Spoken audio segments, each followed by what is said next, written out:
ଋଷି ଏ କଥାର ଉପରେ ବିଶ୍ରାମ କର। ଫଳମୂଳ ଆଣିଲେ ଭୋଜନ କରିବ।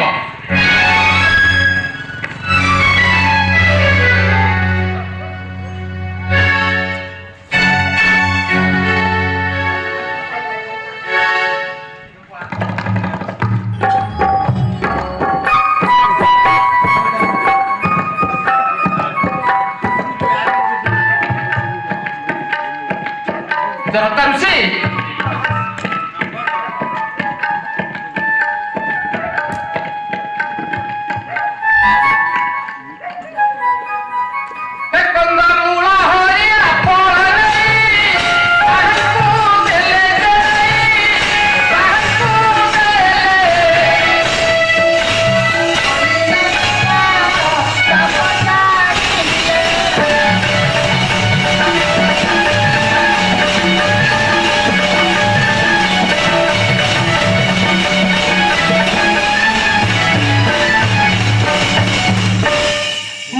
ଜନତା ଋଷି ये की फल ଏ କନ୍ଦମୂଳ ହରିଣ ଫଳ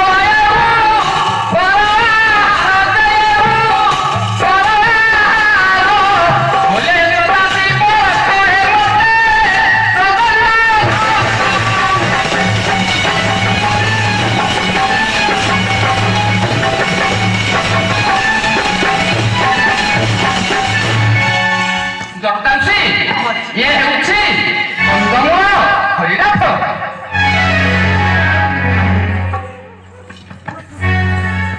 महर्षि कंदमूल खाओ मुनि एता मसाला खाइले एता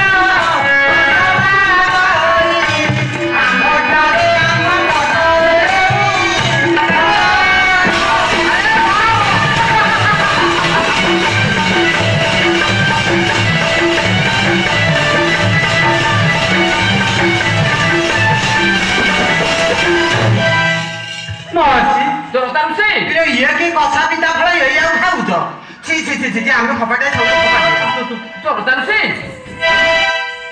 ଏ ତୁମେ କଣ କରୁଛ ଜନତା ଋଷି? ଏରା ପିତା ଲାଗୁଥିଲା ମା କି ନେହେଙ୍ଗର ପିତା ଖାଇ ହଉନି ଜନତା ଋଷି ପିଲା ସେଇ ସାଇରେ ପିତା ଫଳ ଖାଇ ରୁଷନ୍ତି ଶୁକି ଗଲେ ଏ ସେଇଥିପାଇଁ କଷା ପିତା ଫଳ ଖାଇ ମତେ ଶୁଭୁନି ନା आ पिता फल तानु शुकियोनी बा आम ठारे ना बहुत सुस्वादु फल अच्छी ତୁମ ଆଖରେ ସୁସ୍ୱାଦୁ ଫଳ ଅଛି। हां ଜନତା ଋଷି महर्षि କୁହ ए आमे कहजे आम मठरे सुस्वादु फल दिले कोन हबो ऋषि जिना आम संगरे आम मठକୁ गले फल खाइबे ना हाँ अच्छी आम सहित आम मठକୁ ଯିବା ପାଇଁ ହେବ ନା ନା ଜନତା ଋଷି ମୁଁ ତୁମ ସାଥିରେ କେବେ ହେଲେ ଯିବି ନାହିଁ। କାହିଁକି ବାବା ଯେ ଆଶ୍ରମକୁ ଯାଇଛନ୍ତି ହଁ ମତେ ଏଇ ତପସ୍ୟା କହିବ ବଚିବାକୁ କହିଛନ୍ତି। ଭଲ ମୁଁ କେବେ ଯାଇପାରିବି ନାହିଁ। ना ना भल कथा बाबा तो तपस्या भी जाइछन्ती आश्रम रे ना बाबा आश्रम रु न पहुंचबा भितरे हम आपन गाड़ी छाडी देछि ନା ଜନତା ଋଷି ବାବାଙ୍କ ଅନୁପସ୍ଥିତିରେ ମୁଁ ଆଶ୍ରମ ଛାଡ଼ି ସଂସ୍ଥାକୁ ଯାଇପାରିବି ନାହିଁ। ଆମ ଆଶ୍ରମକୁ ଗଲେ ସିନା ମିଠା ଫଳ ଖାଇବ ଆମ ଆଶ୍ରମ ଯଦି ନ ଯିବ ଦରକାର ମିଠା ନାହିଁ। ଫଳ ଖାଇବନି କଷା ପିତା ଫଳ ଖାଇ ଖାଇ ତ ଶୁଖିଗଲଣି ନା ଜନତା ଋଷି ଯାଇପାରିବି ନାହିଁ। महर्षि तबे ଆମେ କହୁଛି ଶୁଣନ୍ତୁ ଆମ୍ଭେ ମାନେ ରତି ସାତ ପରିଣ ପଣ୍ଡିତ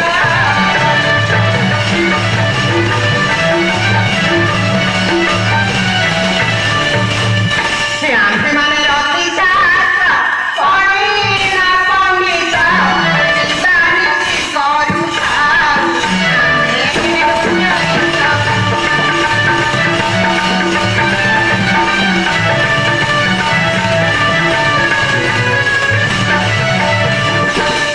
महर्षि ଜନତା ଋଷି ଆମେ ନା ରାତି ଶାସ୍ତ୍ରରେ ପାଣ୍ଡିତ୍ୟ ଅର୍ଜନ କରିଛୁ এই ଶାସ୍ତ୍ରରେ ତୁମେ ମାନେ ପାଣ୍ଡିତ୍ୟତା ଅର୍ଜନ କରିଛ। ହଁ ଅଛି ଜନତା ଋଷି ଆଉ କଣ କରିଛ? ଆମେ ସବୁ କଥା କହିବୁ ଆପଣ ଆଗେ କୁହନ୍ତୁ ଆମ ଆଶ୍ରମକୁ ଯିବେ କି ନାହିଁ ନା ଜନତା ଋଷି ମୁଁ କେବେ ହେଲେ ତୁମ ସାଥିରେ ଯାଇପାରିବି ନାହିଁ। ପିଲା ସଙ୍ଗାତ କଷ୍ଟ କରି ପାହାଡ଼ ପର୍ବତ ଜଙ୍ଗଲ ନଈ ପାରି ହେଇ ଆଇଲି ଋଷି ମନା କରୁଛି ଆମ ସାଥିରେ ଯିବି ବୋଲି। ଇଲୋ ଇଏ କି ଋଷି ତାଙ୍କଠୁ ସହସ୍ର ଗୁଣରେ ଯିଏ ନୀତିବାନ ତାଙ୍କୁ ମଧ୍ୟ ମୁଁ ପଟକାଇ ଦେଇ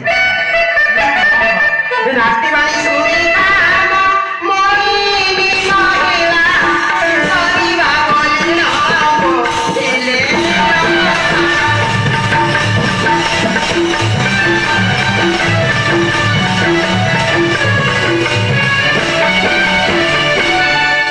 ସଂଘାତ ଆମର ମନମୋହିନୀ ବିଦ୍ୟାକୁ ପ୍ରୟୋଗ କରିବାକୁ ପଡ଼ିବ। ତୁମେ ଠିକ କହିଛ ସଂଘାତ। ଆମ ମନମୋହିନୀ ବିଦ୍ୟାକୁ ପ୍ରୟୋଗ କଲେ ଇଏ ଋଷି ତ ଋଷି ଯୋଉ ଶିବ ଶଙ୍କର ବି ଆମ ପଛେ ପଛେ ଗୋଡ଼େଇବେ। ହଁ ଠିକ କହିଛ ସଂଘାତ। ବିଚାରିକୁ ମନ୍ତ୍ର ଧୋଇ ହସ୍ତରେ ଧରିଥିଲେ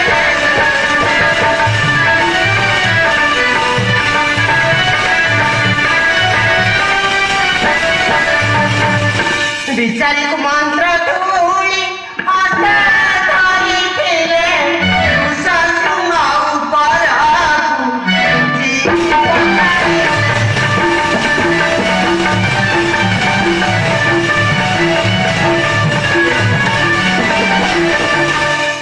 ଆରେ ସଂଘାତ ଋଷି ଅଙ୍ଗେ ପଡ଼ି ଧୂଳି ଉଚ୍ଚାଟ ସେ ହେଲେ ଜର ତାକୁ ଚାହିଁ ଋଷି ଯିବାରେ ପଡ଼ିଲେ।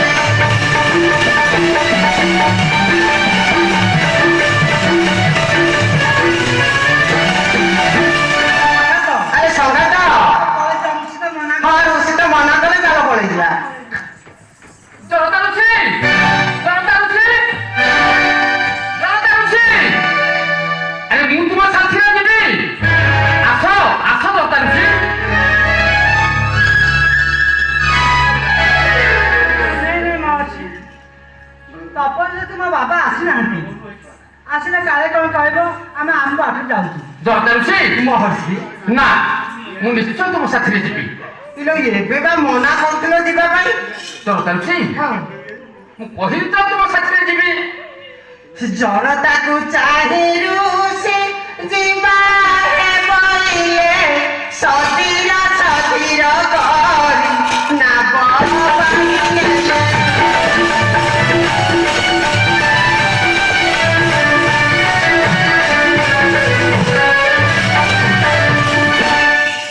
ଆଉ ଥରେ ପଚାରିବା ତାଙ୍କ କଥା ଆଉ ପରିବର୍ତ୍ତନ କରିପାରିବ। ଆଚ୍ଛା ମହର୍ଷି କୁହ। ଆମ ସାଥିରେ ଆମ ମଠକୁ ଯିବ ତ? ହଁ ଜନତା ଋଷି ମୁଁ ତୁମ ସାଥିରେ ନିଶ୍ଚୟ ତୁମ ଆଶ୍ରମକୁ ଯିବି। ବାବା ଯେ ଆଶ୍ରମରେ ତପସ୍ୟାରେ ଫେରି ନାହାନ୍ତି ଆସିଲେ କାଳେ ବିରକ୍ତ ହେବେ। ହେଲେ ମୋତେ ସାଙ୍ଗେ ସାଙ୍ଗେ ବିଦା ପାଇଦେବେ। ହଁ ଆମେ ଆପଣଙ୍କୁ ଶୀଘ୍ର ବିଦାୟ ଦେଇଦେଉ। ଆପଣ ଡେରି କରୁଛ କାହିଁକି?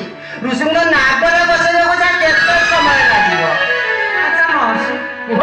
ତେବେ ଆମ ସାଥିରେ ଆସି ଏଇ ନାବ ଉପରେ ବିରାଜମାନ କରନ୍ତୁ। ଆରେ ଆମେ ନାବ ଦ୍ୱାରା ତୁମ ମଠକୁ ଯିବାକୁ ହେବ। ହଁ ମହର୍ଷି ଆରେ ସଂଘାତ ଏଉଠୁ ଖାଲି ସାଙ୍ଗେ ସାଙ୍ଗେ ନାବ ନେଇ ପଳେଇବ ଋଷିଙ୍କୁ ଟିକେ ମନ ମୁଗ୍ଧ କରା ହଉ। ବିରତି ବଢିଲା ଉଛୁ ପିଲା କାମ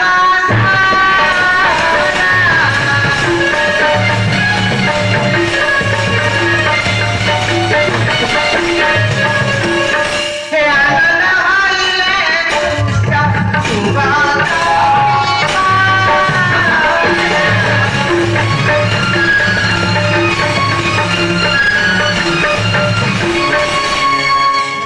ସଂଘାତ ସମୟ ବିଳମ୍ବ ହେଉଛି ତେଣୁ ରାଜା ଲୋମପାଦ ବ୍ୟସ୍ତ ହେଉଥିବେ।